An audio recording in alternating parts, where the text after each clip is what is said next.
get familiar. So if you don't know by now, then you should probably get familiar. What's going on, everybody? Dan Unfiltered Wrestling. What the hell was that? Like, I don't I don't know much about TNA. I really haven't watched a lot of TNA. So, but I do remember the end of Matt Hardy's delete in TNA. Right before he came to WWE. And they had Drew McIntyre and Bobby Lashley and EC3. I watched it for a couple months because that was actually a good time period for them. So, in this bar brawl, Sheamus, Jeff Hardy, the main event of SmackDown, there's a moment, the finale, Sheamus puts his Irishman's hat on the face of a fallen Jeff Hardy. And when he takes it off for the finish, Jeff's face is now painted. And he opens his eyes, and his eyes now are white contacts. And he basically hulks out. Hulkamania went wild. Not like any punch Sheamus didn't matter. Hardy just was invincible. He had the Mario star power, and just beat him up and quickly does a swanton, which clearly they had like a padding down because they're not gonna allow him to do that onto concrete, or hopefully they fucking won't, because good lord. How do I feel about this? Is this the Brother Nero gimmick? Is that what this is? Are they doing this? And can you do this without Matt Hardy?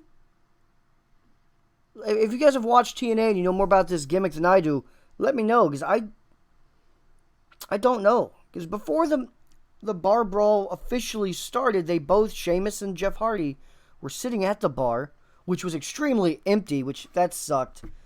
Which they have to because of the virus, I know.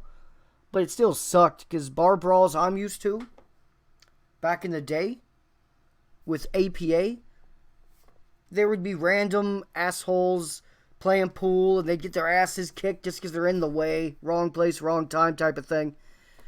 Didn't really have that. We had the bartender and Jeff Hardy and Sheamus. It was pretty empty. But they were talking, and Jeff Hardy does mention that his brother Matt had to delete. And he said it. I'm sorry, Jeff just isn't the world's greatest actor. He just isn't. He ridiculously emphasized delete his career. So, was that to set up that finish? That it's Brother Nero? I'm assuming it is. Because I don't see them bringing a Willow character. I think it's a little bit out of Vince McMahon's range for Jeff Hardy at this moment in time. But I don't know. Don't know enough about Brother Nero. But that does appear to be what's happening. I just hope that this was the end of the feud, because it has definitely ran its goddamn course. Even though I did enjoy parts of it, I did. And the bar brawl, it was alright. It was okay. Again, it would have been way better if there were, like, patrons, customers in the bar, instead of it just looking like a big fake cardboard bar setup. You know what I mean? It would have been nice. What the hell was a ladder doing in a bar? I've never been in a bar that had a ladder just sitting there. I don't know. Whatever. I'll take it. It was okay. There really wasn't any wrestling moves in this match. I guess a powerbomb. Jeff Hardy powerbombed the bartender through a table. Yes, I know. It sounds ridiculous, but he did. And that was actually pretty cool, because it wasn't a WWE-style table. It was an actual, like, table someone would possibly find at a bar. I know that sounds stupid, but WWE usually still puts the same table match standard tables anytime they break one. This was an actual table. Pretty cool. I was okay with it. And also, Sheamus hit Jeff Hardy in the back with a wooden chair. also looked nice. I know they're giveaway chairs, leave me alone. But it looked nice, and that's all I need. That's all I need. So overall, it was okay. It was alright. I wish Sheamus would have drank more. Because he continuously kept asking for shots, getting shots, and then just would get interrupted. He didn't drink. It was like he barely drank. I think he had one glass of beer towards the end of the match, and they kind of had him like semi-stumbling. What? Sheamus is Irish, for Christ's sake. You think one glass of beer is going to make a dent to that man? And he's like 6'6". He'll be fine. I think he'll be fine. But overall, it was okay. You know what I mean? It was okay. I didn't hate it, but I've seen better bar brawls in the past, obviously. And then besides that on the show, it wasn't a whole lot. It was just mainly setting up. Like, I get it. I get it. I get that their ratings are low. Understandable. And they're trying to fix that. Understandable. But we have SummerSlam coming up next. Me, as a fan, I would prefer them getting me interested in setting up feuds and good storylines for SummerSlam. But instead, they're kind of doing it week by week, and they're setting up matches for next week's SmackDown, so we stay tuned in. I understand the reasoning, but I would prefer them focusing on SummerSlam. Just me, though. Just me, because I don't care about they're setting up the AJ Styles versus Grand Metalik. I like Grand Metalik. The king of the ropes. It's a nice little gimmick to have, and he's very fun in the ring. I don't care to see him versus AJ Styles. I mean, I'll watch it, but that's not the feud I want. You know what I mean? I'm hoping that doesn't set, and I don't think it will. I want to see AJ do something more at SummerSlam than a goddamn Lucha House Party thing. That would be awful. But, probably the most important thing that happened on the show, Kofi Kingston said he's out for 6 weeks because of going to that double table spot at Extreme Rules. Now, I don't think that's the reason. It probably he's taking a break or the COVID stuff. There's a number of reasons more likely than him actually being injured. But what was cool about that was he clearly was setting up Big E to be getting a singles push. Michael Cole even said it afterwards that Big E is going to get the time. We're going to see what he looks like as a singles star that everyone's been asking for.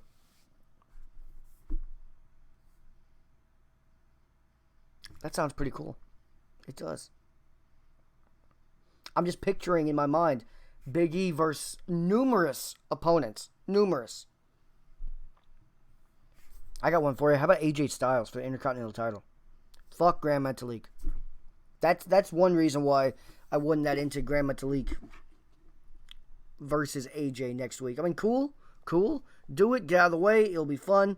Hopefully they get 10 to 15 minutes. They put on a really good match. Great. Now let's move on. Give me Big E versus AJ Styles at SummerSlam IC title. Book it. Book it. I want it, and I want it now. That's my match, and I want it now. I think it would be pretty damn good. I actually do. Besides that, the show opened with Bayley and Sasha doing the same thing they've been doing for quite some time, and they're good at it, but if they're not against people who I believe have a chance of beating them, I don't care that much. And Alexa Bliss and Nikki Cross, good Lord, has that run its course. That team has run its course. Them interacting with Sasha and Bayley has run its course. I just don't care about the four of these women entangled any further. I just don't care. They mixed it up a little this time. Bliss versus Nikki Cross, her partner. The winner would then face Bayley for the title next week.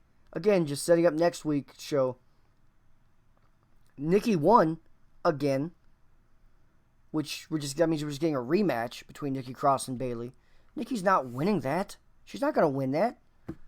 So, for what? For what? Does Vince really think that's going to get people excited to tune back in? I don't need that. I would have preferred Alexa Bliss if you're going this direction of these 4 same women. But on the bright side, it does seem to be breaking up Nikki Cross and Alexa. They seem to be starting to bubble, which is good, which is fantastic, because I have never liked them as a team. Their gimmicks don't make sense together. And Alexa Bliss as a babyface is such a waste of potential. It is.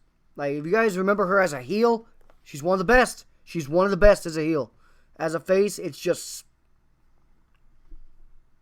She might as well be Naomi. It's just another person out there. Who cares? And then we had Matt Riddle beat Tony Nese in what was basically a squash match. Cool. Like, I'm glad Matt Riddle gets a win, but damn, Tony Nese, that's kind of a bummer for you. And then he called out Baron Corbin, King Corbin, after the match. We knew this was happening. After Extreme Rules, we knew they were going down this path. Corbin versus Matt Riddle. I don't want to say who cares. Who cares? But kind of. Kind of. Matt Riddle is kind of too hot right now to be going through King Corbin.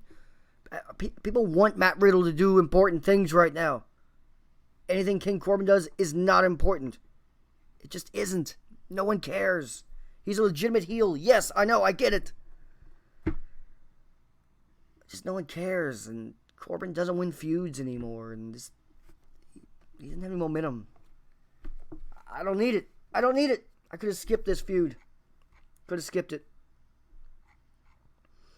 And then, yeah, Grand Metalik fatal 4-way match, I believe it was. All cruiserweights, by the way, for the IC title. And like I said, Grand Metalik won. I just thought the opponents were strange. Drew Gulak, Lince Dorado, who's a partner of his, and Shorty G. God, I hate that name. Chad Gable. Odd. Just odd. You got 4 cruiserweights going for the IC title. Kind of strange when you just had Big E kind of announcing to the world that he's now a singles competitor for the time being. I would have just done it on this show. Let's just do it. Let's get right into it. Let's start the feud. Set it up. Said Metalik won in what was an okay match. It was almost too chaotic. You know what I mean? You want chaos, but it got almost too much, where it didn't really have a nice story. And for Christ's sake, if you're going to do this, can't Chad Gable win? Why not do him versus AJ? Chad Gable... I don't even want to think about Chad Gable, what his potential was, and what his potential looks like now. It'll only make you sad. It really will. And that was it. Then we had the bar brawl. Oh, we had a nice little edition of Firefly Funhouse. It was okay. It basically was just recapping the Extreme Rules swamp match with Braun and Bray. Nothing much, just basically saying that it is now the Fiend's turn. And Bray Wyatt, again, showing why he's the best actor on the roster by a country mile. It's not close. He's the best actor on the roster. And he just showed it again here. That's it. That's it. The show was okay. The show was okay. I give it a C+, standard SmackDown. Nothing great, but nothing horrific. Nothing that made me cringe, which that's always a step in the right direction for the company. That's cool. But nothing earth-shattering. Seems like we're going to wait till next week's SmackDown to where we're actually going to see who people are facing at SummerSlam. We know Braun versus The Fiend. We've known that, just like we kind of know Drew McIntyre versus Randy Orton. We know that. But for all the middle matches, it seems like we will have to wait till next week. Good Lord, why? Why? And if you are still here, hit the like button. Let me know down below what you guys thought of this week's episode of SmackDown. Did you like the bar fight? I didn't hate it. I did like that it was chaotic. For a bar fight, it was pretty good. It was okay. A lot of punches, a lot of kicks. Reminded me of the hardcore title era. from back in the day. But I won't remember it in 2 weeks. I'll forget this match even happened. So that's just what it is. And if you are still here, you are a real one.